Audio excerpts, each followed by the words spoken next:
was to provide useful and current information to the SELPA members through the development of our written manuals and materials. And this year we did revise the IEP manual with a focus on educational benefits. So the total manual was really revised, and rather than just how to fill out the form, really how to focus on demonstrating educational benefit. We did have a service animal policy developed, and when I was at the AXA forum, this was probably one of the hot topics up there, and it continues to be, as you know, we see more service animals in school. And also, because of the AB 3632 situation, we sent out an advisory to all of the districts on how to record and address those services on the IEP.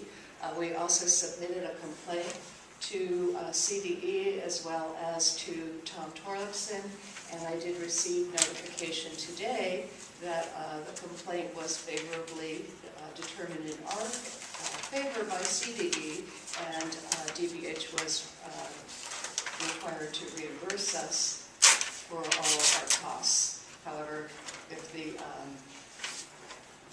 budget bill goes through, that probably won't be necessary.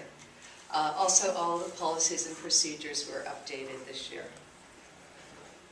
The second goal focused on improving the accuracy of the data that we submit to CDE so that we, when we use our SACE system, it can be accurate for our decision making as well as what we submit to CDE. And so we did this by increasing the training for both the school sites, the teachers, as well as doing a lot of training with district office staff. And I've got to say your district office staff has been great. I know many of them attended the SACE conference, and they are really skilled at using SACE. Also, our data has improved. We now have accurate discipline data for all of our districts. The duplicate records in SACE have been eliminated, so our numbers and things when we go in and search are appropriate. And also we set up a process to affirm and attest in our system so that when we do this, there can be more of an electronic history available for view online, because more people are relying on the online viewing. However, the legal document continues to be that document that is printed out and signed by all parties and maintained in the district CUME file. When the December 1 case list was first run, there was a 50% decrease in the number of errors, and that's really all due to your central office staff and the great job they're doing there. The last administration goal was to improve communication with the district's parents and our community agencies through increased access to SELPA resources. And the big push for this year was to get up and running a new website. And that website allows us to have total control. We don't need to wait for 601 or other people to rely on them to get things up on our website. And our new webmaster is Karen Johnson. Her other duties as assigned. And so she has done a great job learning how to do web design and all of the programming. So we're very happy with that. Also, our CAC has really taken a good look at, setting some goals for themselves, and one of the goals for this year was to develop a parent needs survey, and that's just about finalized, and we'll hope to approve that at our next meeting.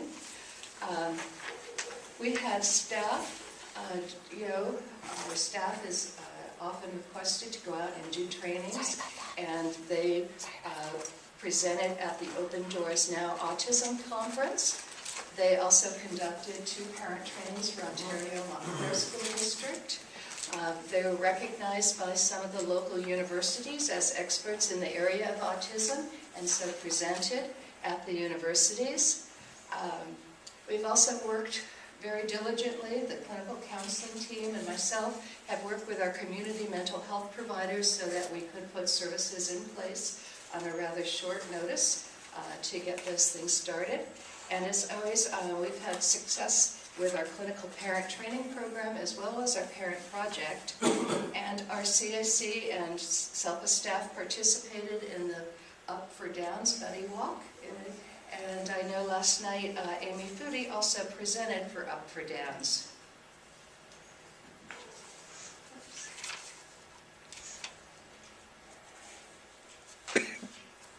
Due process area had 3 goals, and you see those here. In terms of reducing the number of due process filings, last year we ended the year with 37 due process filings. This year at this time we have 18, so we expect that we will end the year much below where we were last year. Also, we've been very successful at resolving due process filings at the lowest level, so 8 out of 14 filings were resolved at resolution sessions. You see the number 14 because not all due process, it depends on how the due process filing is filed, whether or not the resolution session is held. Also, we held 4 ADR meetings. We've really looked at beefing up our alternative dispute, and this is where, prior to a filing, if district and parents have a sense that things are going to have challenges, that they can begin to take a look at how they would address those before it becomes a due process filing. We've had staff facilitate 21 IEP meetings formally and did a presentation for our CAC on resolving complaints. The second goal for due process was to control our non-public school and agency costs, and this year the non-public agencies and schools did agree to a 2% decrease in rates. Secondly, we're really looking at the IEP process and how goals can be used to track the need for services and also to evaluate progress.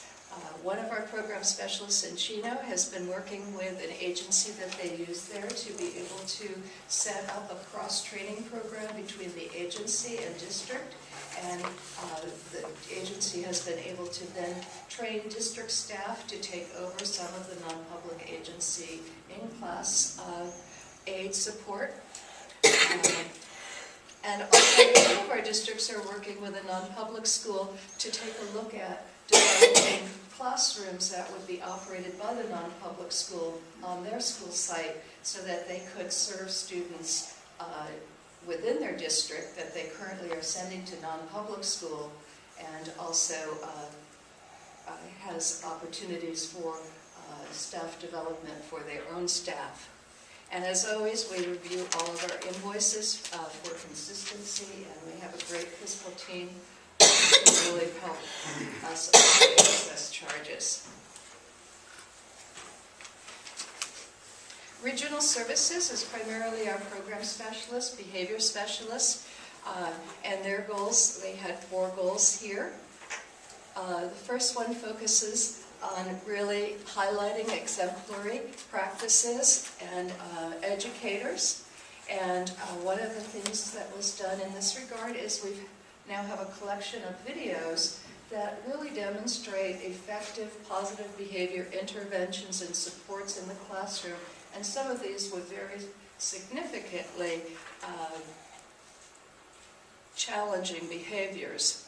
Also, this weekend, today included, they are at the Q Conference. We have 3 staff presenting at the Q Conference as computer-using educators, and they're talking about technology and its use in behavior support. We've also worked with CalStat and with our Curriculum and Instruction Division from our county office and have developed an electronic portfolio document, and we're able to use these at IEP meetings to help parents see the progress. You're able to embed video clips, scan documents that compare and contrast student achievement, as well as charting and types of other progress monitoring. And we'd like to invite all of you to attend our celebration April 4th in the afternoon here at WESELPA. We will be recognizing